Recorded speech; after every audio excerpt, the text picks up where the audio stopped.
2024년 4월 7일 월요일 오전 3시 12분 서울특별시 마포구 망원동 한강공원 주차장에서 은색 승용차 한 대가 발견되었다. 엔진은 켜져 있었고 배기관에 녹색 고무호스가 연결되어 차량 내부로 배기가스가 유입되고 있었다. 차 안에는 4명이 있었다. 3명은 의식을 잃은 채 축 늘어져 있었고 1명은 이미 심정지 상태였다. 신고를 받고 출동한 구급대원이 3명을 소생시켰으나 심정지 상태의 남성은 현장에서 사망이 확인되었다. 사망자의 이름은 황진우, 34세, 직업은 로봇공학 엔지니어였다. 그런데 이상한 일이 벌어졌다. 병원으로 이송된 지 2시간 후 사망 판정을 받은 황진우의 심장이 다시 뛰기 시작한 것이었다. 의료진은 경악했다. 심정지 후 2시간이 넘게 지나 뇌사가 확정된 상태에서 자발적 심박이 재개된 것은 의학적으로 불가능한 현상이었다. 그리고 황진우가 눈을 뜬 직후 그의 입에서 구형의 물체가 쏟아져 나왔다. 직경 3cm의 검푸른 보석 같은 물체였다. 표면에서 미세한 빛이 맥동하고 있었다. 병원 측은 즉시 경찰에 신고했다. 이 사건이 강력탐정사무소에 도착한 것은 같은 날 오전 9시였다. 마포구 합정동 50층짜리 오피스 빌딩 최상층, 창문에 금박으로 새겨진 강력탐정사무소 글씨가 아침 햇살에 빛나고 있었다. 중앙홀에는 인공지능 로봇 세종의 서버가 파란 홀로그램을 투사하고 있었다. 동쪽의 첨단 화학 분석 실험실에서는 이에나가 전날 의뢰받은 샘플의 스펙트럼 분석을 진행하고 있었고, 서쪽의 법의학 연구실에서는 송태풍 박사가 현미경을 들여다보고 있었다. 나정희 조수가 뉴스 알림을 확인하고 강혁의 집무실로 들어왔다. 탐정님, 망원동 한강공원에서 집단 자살 시도 사건이 있었는데요. 사망자가 부활했대요. 그리고 입에서 정체불명의 물체를 뱉어냈다고요. 강혁은 블랙커피를 마시던 손을 멈추었다. 그의 시선이 나정희가 보여주는 태블릿 화면으로 향했다. 뉴스 기사에는 병원 측의 공식 발표가 실려 있었다. 의학적 설명이 불가능한 현상이며 정밀 검사 중이라는 내용이었다. 강혁의 직관이 움직였다. 있는 것, 집단 자살 시도, 사망 후 부활, 미지의 물체, 없는 것, 자살 동기에 대한 설명, 4명의 관계, 물체의 정체, 어색한 것. 자살을 시도한 사람이 부활한 후 보석 같은 물체를 토해냈다는 점, 죽음과 보석, 이 2가지가 한 사건에 동시에 존재한다는 것, 세종, 망원동 집단자살 시도건 관련 병원 이송 기록과 생존자 3명 신원 확인해줘. 세종의 홀로그램이 전멸했다. 5초 후 데이터가 출력되었다. 생존자 첫 번째, 기쿠치 마리, 29세 간호사, 서울 종로구 해화동 거주. 생존자 두 번째, 구로세 다다시, 31세, 무직. 서울 강남구 역삼동 거주. 생존자 세 번째, 히라타니 바라, 27세, 보석 감정사, 서울 용산구 한남동 거주. 사망 후 소생자, 황진우, 34세, 로봇공학 엔지니어, 서울 성동구 성수동 거주. 강혁의 눈이 좁아졌다. 3명이 일본식 이름이야. 제1교포거나 귀화자인가. 이에나가 실험실에서 나오며 화면을 확인했다. 그녀는 태블릿에 3명의 추가 정보를 빠르게 검색했다. 탐정님. 기쿠치 마리는 2020년에 일본에서 귀화한 간호사예요. 구로세 다다시도 2021년 귀화. 히라타니 바라는 제1교포 3세로 한국 국적이에요. 그리고 황진우는 순수 한국인이에요. 4명이 온라인에서 만났을 거야. 강혁이 말했다. 자살 관련 커뮤니티를 조사해봐. 이에나가 세종에게 지시했다. 국내 자살 관련 인터넷 커뮤니티 중 이 4명의 아이디 또는 활동 흔적이 있는 사이트를 검색해줘. 7분 후 결과가 나왔다. 블랙 패러독스라는 이름의 비공개 웹사이트가 확인되었다. 다크웹에 호스팅된 사이트였으며 접속에는 특수 브라우저가 필요했다. 사이트의 목적은 자살을 원하는 사람들의 모임이었다. 4명 모두 이 사이트에 가입되어 있었다. 닉네임은 각각 마르소, 타블로, 바라치, 피탄이었다. 강혁은 자리에서 일어섰다. 먼저 병원으로 간다. 황진우를 만나야 해. 이에나가 이미 차키를 집어들고 있었다. 차량 예열 완료했어요. 2 사람은 엘리베이터를 타고 지하로 내려갔다. 검은색 벤츠가 빌딩을 빠져나와 한강변을 따라 달렸다. 이에나의 운전은 정밀했고 빨랐다. 마포구 소재 대학병원 중환자실. 황진우는 특별관리실에 격리되어 있었다.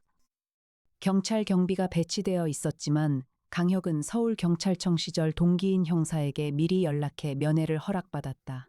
격리실 안에서 황진우는 침대에 앉아 있었다.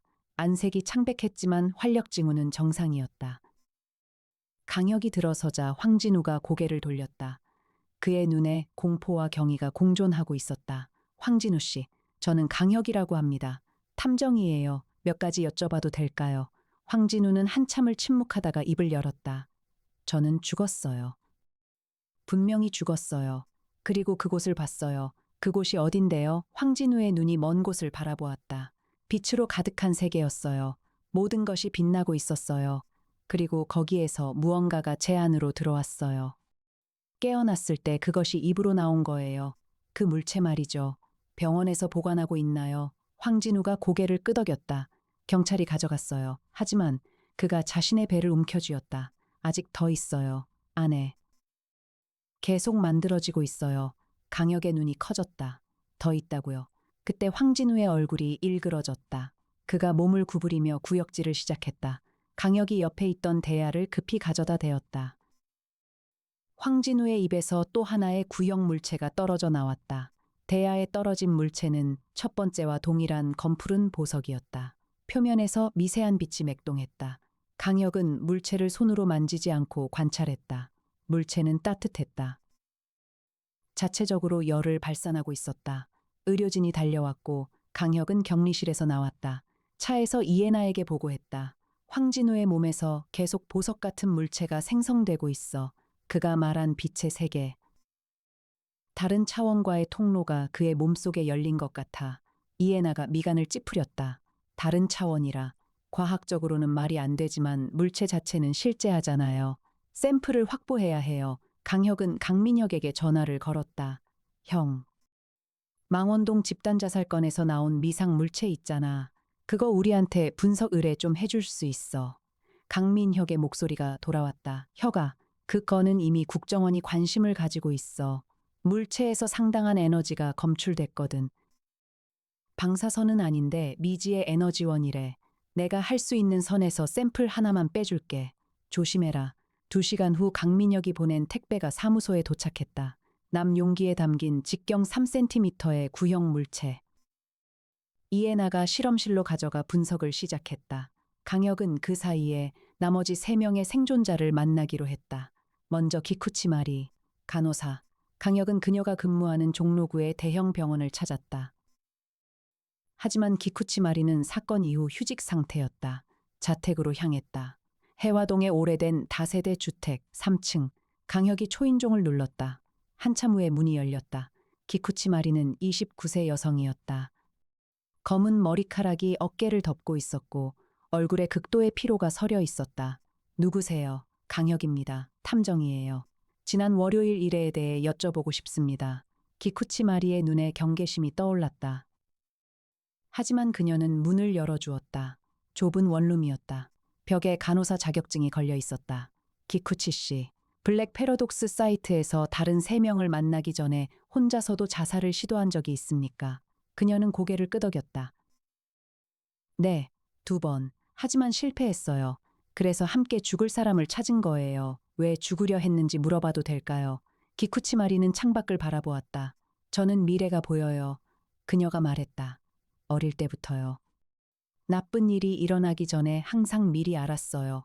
처음에는 가족이 아파질 것을 알았고, 나중에는 재난이 올 것을 알았어요.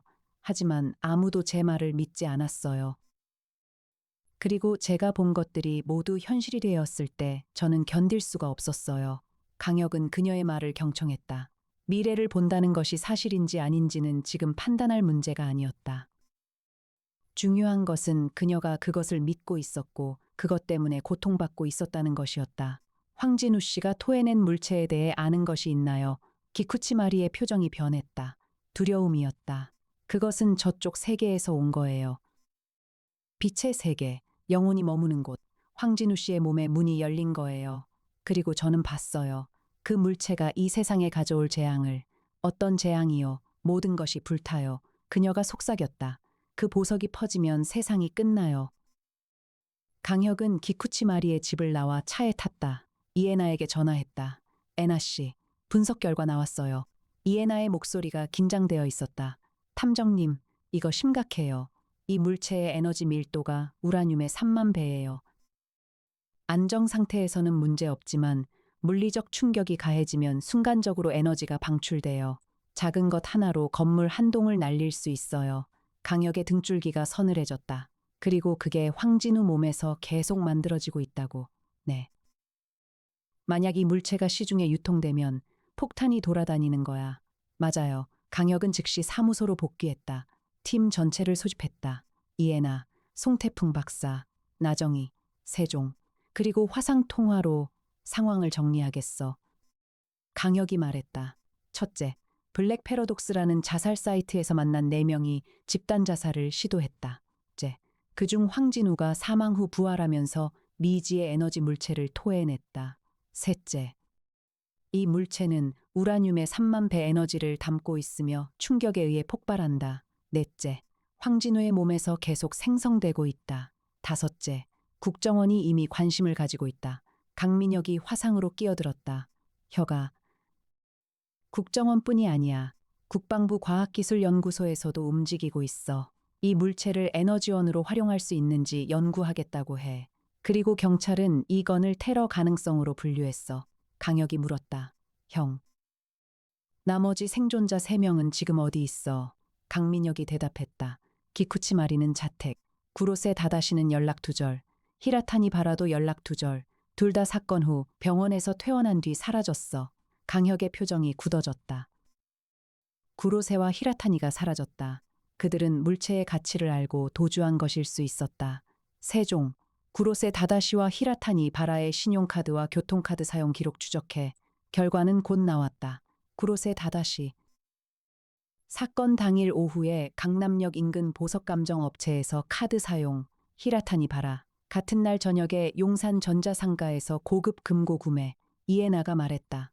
보석감정이요. 그 물체를 보석으로 감정받으려 한 거예요. 강혁은 고개를 끄덕였다. 히라타니 바라는 원래 보석감정사야. 그녀가 이 물체의 가치를 알아본 거지.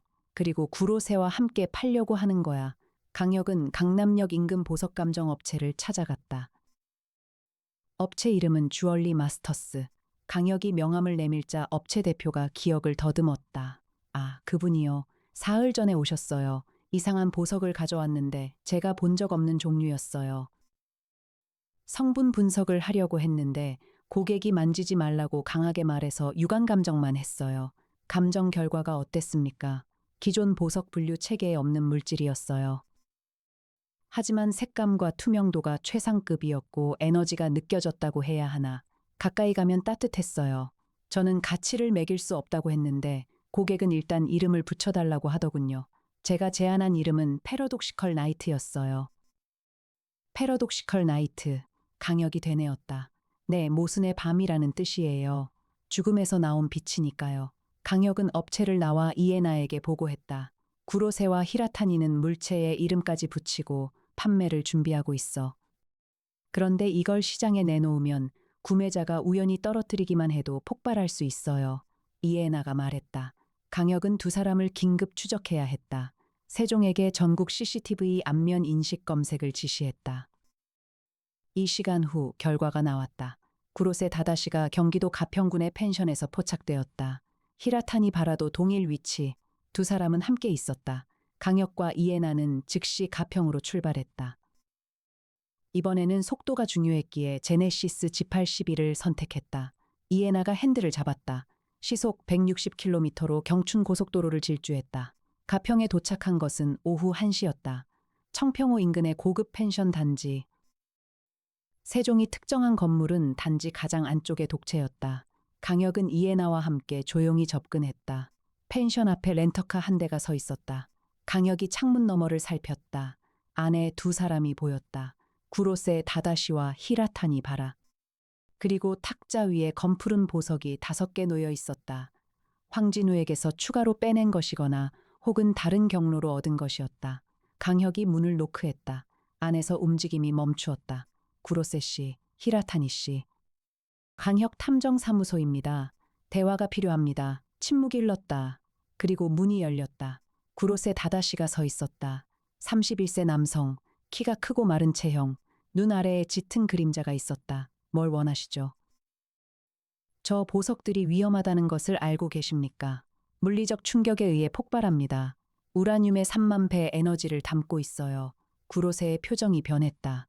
뒤에서 히라타니 바라의 목소리가 들렸다. 그건 거짓말이야. 우리가 직접 감정했는데 안정적이었어. 이에나가 앞으로 나섰다. 안정적인 건 충격이 없을 때뿐이에요. 제가 국립과학수사연구원 출신 화학 전문가인데 직접 분석한 결과입니다. 높이 1m에서 떨어뜨리는 것만으로도 연쇄 에너지 방출이 시작되어 히라타니 바라가 안쪽에서 나왔다. 27세 여성, 얼굴 오른쪽 절반에 크고 검은 반점이 있었다. 선천성 모반이었다. 그녀의 눈에 두려움과 탐욕이 공존하고 있었다. 그래도 이건 우리 거예요. 황진우가 준 거라고요. 강혁이 단호하게 말했다. 이것은 개인의 소유물이 아닙니다. 국가안보에 관련된 물질이에요. 지금 즉시 이것을 안전하게 격리해야 합니다. 그때 뜻밖의 일이 벌어졌다. 히라타니 바라의 얼굴 오른쪽 반점에서 빛이 새어나오기 시작한 것이었다. 그녀가 비명을 질렀다. 반점의 가장자리가 벌어지며 안에서 검푸른 보석이 밀려나왔다. 하나, 둘, 셋. 보석들이 그녀의 얼굴에서 쏟아져 나왔다. 바닥에 떨어진 보석들이 탁자 위의 보석들과 함께 진동하기 시작했다. 위험해. 강혁이 외쳤다. 다들 밖으로. 강혁이 히라타니 바라의 팔을 잡아 끌었다. 이에나가 구로세를 밀어냈다. 네 사람이 펜션 밖으로 뛰어나온 직후 실내에서 섬광이 터졌다. 굉음은 없었다. 대신 찬란한 빛이 창문을 통해 쏟아져 나왔다. 3초간 지속된 후 빛이 사라졌다. 펜션 내부를 확인해 보니 탁자와 의자가 녹아내려 있었다. 온도가 순간적으로 3000도 이상 올라간 흔적이었다. 네 사람은 주차장에 주저앉았다. 구로세와 히라타니는 충격에 빠져 있었다. 히라타니의 얼굴 반점은 더 이상 빛나지 않았지만 열려 있었다. 마치 상처처럼 벌어진 반점 안쪽에서 어두운 공간이 보였다. 이에나가 소형 스코프를 꺼내 히라타니의 반점 내부를 들여다보았다. 그녀의 표정이 경악으로 변했다. 탐정님, 이건 이 안에 공간이 있어요. 물리적으로 불가능한 크기의 공간이요. 마치 차원의 문처럼. 강혁은 이해했다. 황진우의 위장에 열린 것과 같은 통로가 히라타니의 모반에서도 열린 것이었다. 패러독시컬 나이트는 이 통로를 통해 다른 차원에서 이쪽으로 넘어오는 것이었다. 강혁은 강민혁에게 긴급 연락했다. 형. 가평에서 폭발 사건이 있었어. 히라타니 바라의 몸에도 황진우와 같은 현상이 발생했어. 이건 개인 수사 범위를 넘어서 정부 차원의 대응이 필요해. 강민혁의 목소리가 심각했다. 혁아, 사실은 나도 방금 연락받았어. 황진우가 입원해 있는 병원에서 긴급 상황이야. 황진우 몸에서 물체가 멈추지 않고 나오고 있어. 벌써 20개가 넘었대. 국방부 과학기술연구소에서 긴급 이송을 요청했어. 강혁의 표정이 어두워졌다. 국방부라. 이걸 무기로 만들 생각이군. 형, 이건 무기가 아니야. 통제 불가능한 재난이야. 기쿠치마리가 예언했어. 이 물체가 퍼지면 세상이 끝난다고. 강민혁이 침묵했다. 혁아, 내가 할 수 있는 것은 시간을 벌어주는 것뿐이야. 국방부 이송을 48시간 지연시킬 수 있어. 그 안에 네가 해결책을 찾아. 48시간. 강혁은 끄는 전화를 바라보았다. 사무소로 돌아온 후 강혁은 전체 상황을 정리했다. 핵심 문제는 두 가지였다. 첫째, 황진우와 히라타니의 몸에 열린 차원의 문을 닫아야 한다.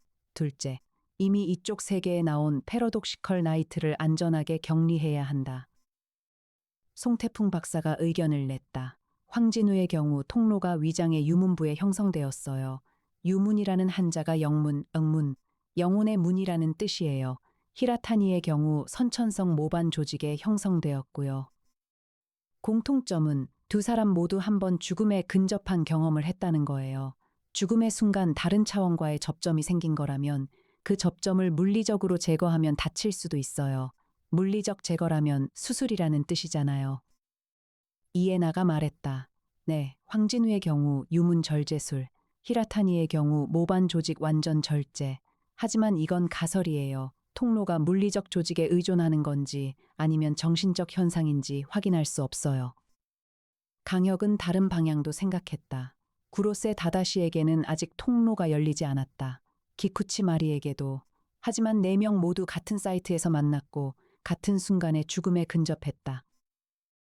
시간이 지나면 나머지 2명에게도 통로가 열릴 수 있었다. 다음 날 아침, 강혁은 기쿠치 마리를 다시 방문했다. 그녀에게 상황의 심각성을 설명하고 협조를 요청했다. 기쿠치 마리는 고개를 끄덕였다.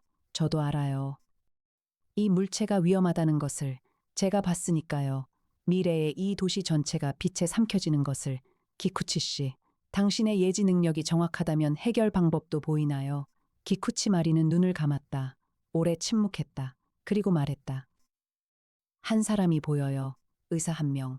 그 사람이 열쇠예요. 이름은 스카라는 이름이에요. 스카. 강혁은 그 이름을 기억에 새겼다. 사무소로 돌아온 강혁은 세종에게 지시했다. 스카라는 이름 또는 닉네임을 사용하는 의사. 전국 의사 면허 데이터베이스와 블랙 패러독스 사이트 접속 기록 교차 검색. 결과는 2시간 후에 나왔다. 일치 인물 1명. 스카주니치, 43세, 외과 전문의, 서울 강남구 삼성동 소재 개인병원 원장. 전공은 종양외과, 부전공 생체공학, 그리고 블랙 패러독스 사이트에 관리자 권한으로 접속한 기록이 있었다. 강혁의 눈이 번뜩였다. 이 사람이 페레러독스 사이트의 운영자야. 이에나가 추가 정보를 검색했다. 탐정님. 스카주니치가 최근 3개월간 대량의 의료 장비를 구매했어요. 세포 배양 장치, 생체 조직 인큐베이터, 그리고 황진우가 근무하던 로봇공학 연구소와 기술 자문 계약을 맺은 이력이 있어요. 모든 것이 연결되었다. 스카주니치가 블랙 패러독스 사이트를 운영하며 자살 지망자들을 모은 것은 우연이 아니었다. 그는 죽음에 근접한 인간의 몸에 차원의 문이 열린다는 것을 알고 있었다. 아니, 알고 있었기 때문에 그들을 모은 것이었다. 그리고 황진우의 로봇공학 기술을 이용해 무언가를 만들고 있었다. 강혁은 스카주니치의 병원으로 향했다. 강남 삼성동의 고급 의료 빌딩. 하지만 병원은 휴진 중이었다. 문이 잠겨 있었고 안에 아무도 없었다. 강혁은 건물 뒤편을 돌아보았다. 지하 주차장으로 통하는 입구가 있었다. 강혁의 본능이 작동했다. 좁은 공간의 지리를 읽어내는 추격 능력이 발동했다. 지하 주차장의 구조를 파악하고 화물용 엘리베이터를 통해 건물 내부에 진입했다. 지하 2층에 이르자 이상한 소리가 들렸다.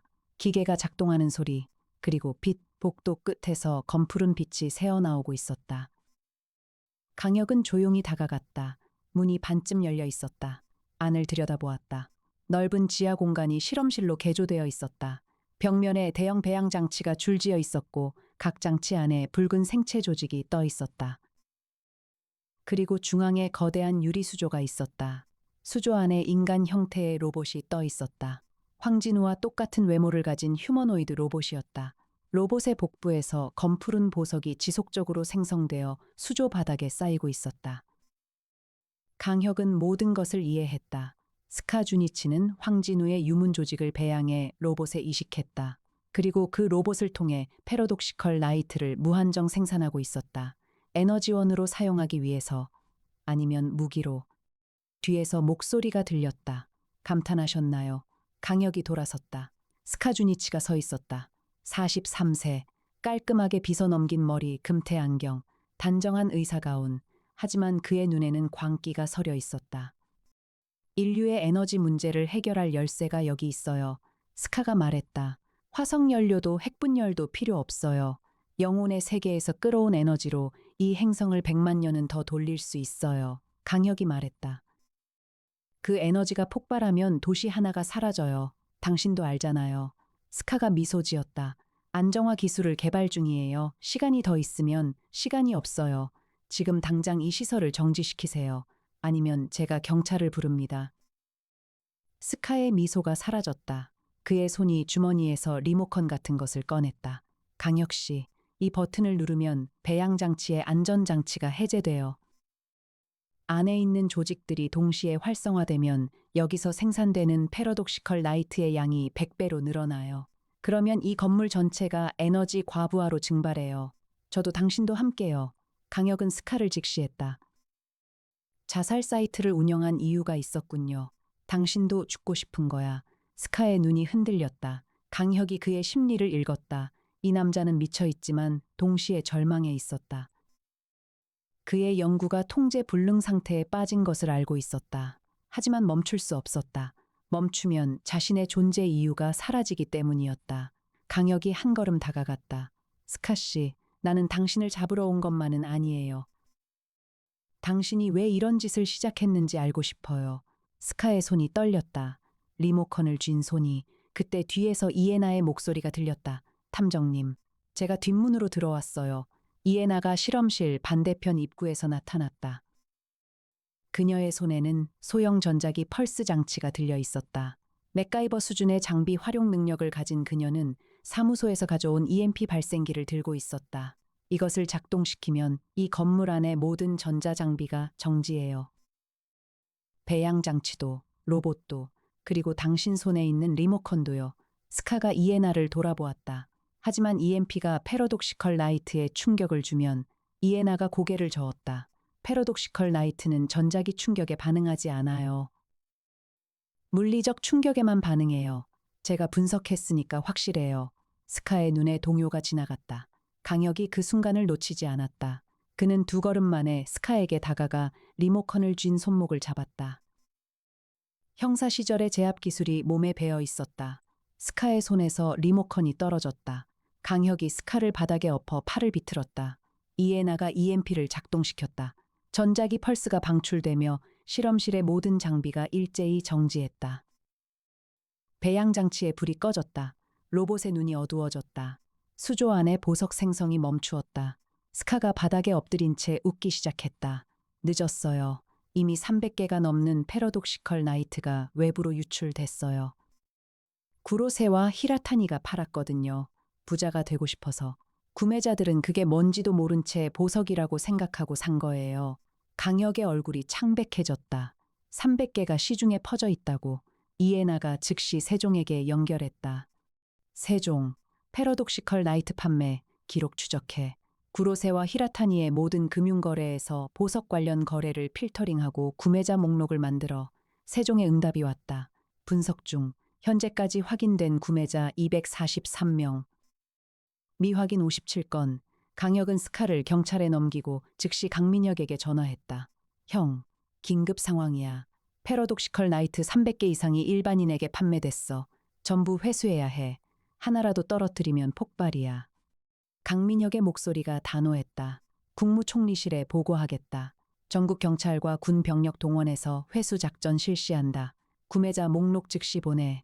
이후 48시간 동안 대한민국 전역에서 전례 없는 회수 작전이 전개되었다. 강혁 탐정사무소가 제공한 구매자 목록을 바탕으로 경찰과 군이 243명의 구매자를 방문해 패러독시컬 나이트를 수거했다. 238개가 회수되었다. 5개가 미회수 상태로 남았다. 그리고 그 5개 중 하나가 사고를 일으켰다. 서울 강서구의 한 아파트에서 주부가 장식장에 놓아둔 보석을 청소하다 떨어뜨린 것이었다. 보석이 바닥에 충돌하는 순간 에너지가 방출되었다. 다행히 완전 폭발은 아니었다. 보석의 크기가 작았기에 반경 5m의 섬광과 고온이 발생한 후 소멸했다. 주부는 중화상을 입었으나 생존했다.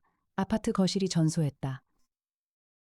이 사건 이후 정부는 패러독시컬 나이트를 국가 비밀로 분류하고 남은 4개의 행방을 추적했다. 강혁의 팀과 국정원과 경찰이 합동으로 수색한 끝에 열흘 안에 3개를 더 회수했다. 마지막 1개는 이미 해외로 반출된 것으로 확인되었다. 일본행 우편물이었다. 국제 공조를 통해 도쿄에서 회수되었다. 황진우에 대해서는 송태풍 박사의 가설대로 유문 절제술이 시행되었다. 수술 후 황진우의 몸에서 더 이상 보석이 생성되지 않았다. 차원의 문이 닫힌 것이었다. 히라타니 바라도 모반 조직 절제 후 동일한 결과를 얻었다.